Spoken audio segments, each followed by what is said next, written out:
Jadi RFP kami sangat jelas bahawa ini adalah program untuk warga New York supaya mereka boleh menampung makan keluarga.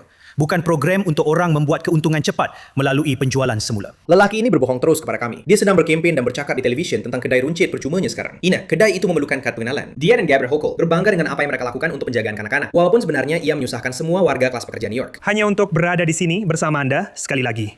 Saya berdiri di hadapan anda sebagai Datuk Bandar Muslim pertama dalam sejarah bandar kita. Dan tahun ini adalah solat Jumaat pertama yang saya hadiri dalam jawatan baru itu. Dalam satu kejadian yang mengejutkan, orang ramai mula memahami bahawa Datuk Bandar Islamis Sosialis Mamdani yang mereka pilih di New York City sebenarnya tidak cuba untuk memperbaiki kehidupan mereka, tetapi sebenarnya untuk menjadikannya sedikit lebih teruk. Dan jika anda tidak dengar, beliau telah mengumumkan satu inisiatif yang luar biasa. Satu inisiatif untuk menjadikan pasar raya jauh lebih murah kerana kos sara hidup sangat tinggi. Kecuali hakikat bahawa dari segi ekonomi, rancangan ini memang tidak menjadi dan pengumuman yang sepatutnya mendahuluinya. Kawan-kawan, sesiapa yang mengundi lelaki ni memang bodoh dan mereka mula memahaminya. Semakin banyak video Demokrat yang mengundinya mula berkata, saya rasa saya perlu sokong Republikan kerana lelaki ini gila. Jadi inilah dia dengan pengumuman yang sangat mengujakan. Beginilah cara ia akan berfungsi. Sekali sebulan, 5 kedai runcit milik bandar. Kita akan menetapkan harga untuk set barangan teras ini pada 30% di bawah harga runcit biasa. Tiada pengecualian, tiada helah. Penjimatan ini akan berlangsung sepanjang bulan. Itu bermakna tiada turun naik harga mingguan dan tiada kejutan harga di kaunter pembayaran. Benar-benar sedang membaca ucapan yang dijana AI. Tapi itu bukan perkara utama. Tiada pengecualian, kecuali sedikit syarat kecil yang akan muncul selepas video ini. Syarat itu adalah seperti berikut. Adakah kamu semua sudah bersedia? Jawapannya, tidak. Kamu belum bersedia. Bagaimana anda akan menghalang orang daripada mengambil kesempatan terhadap tawaran itu? Anda tahu secara asasnya. Dan adakah akan ada had pada jumlah barangan yang seseorang boleh ambil yang mendapat diskaun pada tahap itu dari bakul keperluan tersebut? Jadi RFP kami sangat jelas bahawa ini adalah program untuk warga New York supaya mereka mampu menyediakan makanan untuk keluarga. Bukan program untuk orang membuat keuntungan cepat melalui penjualan semula.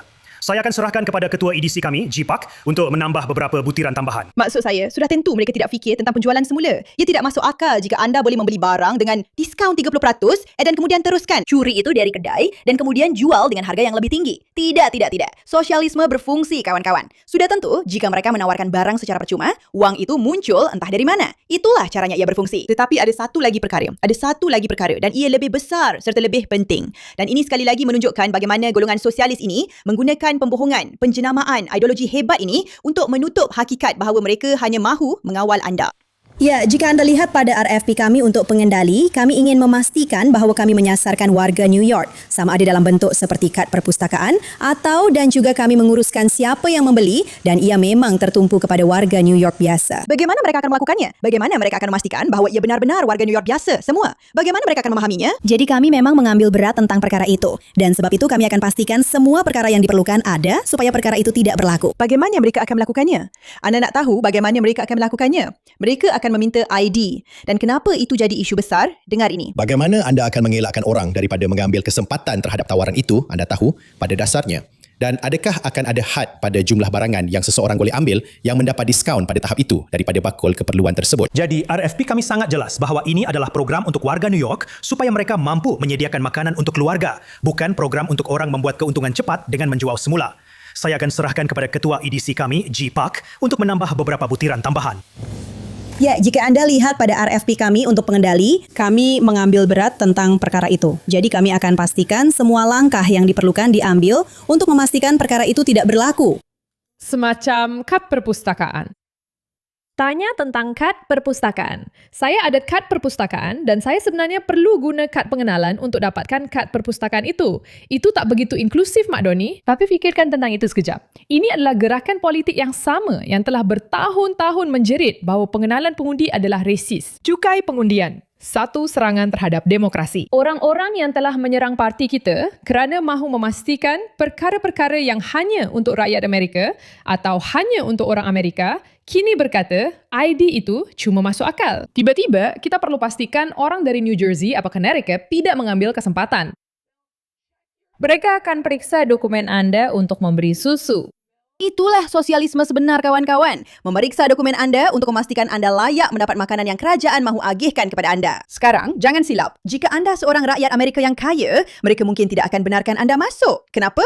Kerana ini untuk orang yang benar-benar memerlukan, orang yang layak menerimanya. Dan itulah intipati sebenar. Intipati di sini ialah mereka cuba mencipta satu sistem kawalan, tetapi mereka jenamakan ia sebagai percuma, murah, bagus, seronok, sedap, lazat, penuh keindahan. Tapi sebenarnya, Ibu Mamdani bukanlah seperti itu. Dan sesiapa yang masih belum nampak perkara ini, perlu terus menonton kerana kami akan buktikan betapa teruknya Mamdani sebenarnya. Selain daripada fakta bahawa dia didakwa mempunyai kaitan dengan kumpulan pengganas sebenar, dengarlah beberapa perkara yang dia sokong dan percayai. Baru-baru ini, dia dilihat di sebuah acara di mana mereka benar-benar menyeru untuk membunuh orang kafir, iaitu bukan Muslim. Dan Zoran Mamdani berada di sana menyokongnya. Satu kehormatan untuk berada di sini bersama anda sekali lagi. Saya berdiri di hadapan anda sebagai Datuk Bandar Muslim pertama dalam sejarah bandar kita. Dan tahun ini adalah solat Jumaat pertama yang saya hadiri dalam jawatan baru itu. Dan untuk melakukannya bersama-sama, Ia adalah satu peringatan. Tetapi bukan sahaja dia menyokong ideologi yang tidak masuk akal, dia sendiri adalah seorang pelakon. Dan semakin ramai orang sedar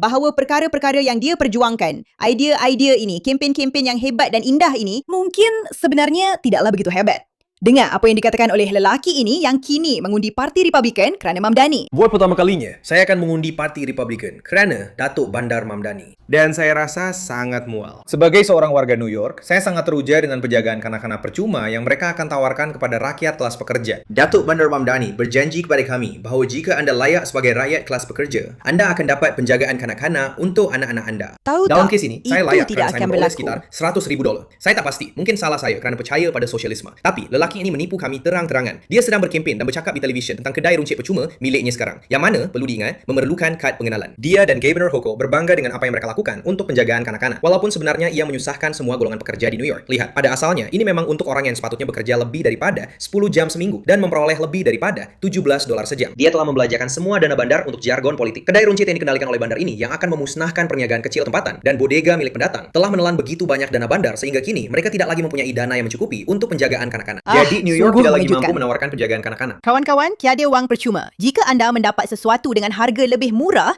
itu kerana mereka mengambil wang dari tempat lain. Itulah dia. Ia mudah. Sosialisme tidak berkesan. Jika anda mahu memberi wang kepada orang miskin, anda perlu ambil dari tempat lain. Ini hanyalah ekonomi asas. Saya tidak faham bagaimana masih ada orang yang tidak faham perkara ini. Bokar, penjagaan kepada keluarga yang tidak menerima bantuan tunai. Cuba jelaskan perkara ini. Golongan pekerja di New York yang tidak berpendapatan tinggi. Ini bukan jumlah wang yang banyak di New York. Mereka yang memerlukan bantuan penjagaan kanak-kanak yang membayar cukai. Kami bersetuju untuk menaikkan cukai kami demi membayar perkara ini. Kini kami tidak lagi layak kerana kami tidak menerima bantuan tunai. Maksud saya, awak maksudkan lelaki ini memutuskan untuk menipu awak supaya awak mengundinya kerana awak fikir awak akan mendapat sesuatu untuk diri sendiri. Dan sekarang dia memutarbalik keadaan itu dan dia juga menambah lagi kesusahan dalam hidup awak serta tidak memberikan sebarang manfaat yang membuatkan awak mengundinya. Maksud saya, betul-betul, saya sangat terkejut. Biar saya jelaskan dengan sangat jelas. Zoran Mamdani ialah seorang datuk bandar Islamis sosialis yang menggunakan platformnya untuk menipu rakyat Amerika kepada rakyat Amerika yang tidak curiga dan sedang bergelut dari segi kewangan, terutamanya warga New York. Menjanjikan mereka semua perkara indah ini, seperti penjagaan kanak-kanak percuma atau lebih murah dan pasaraya percuma, bahawa hidup mereka akan menjadi lebih selesa.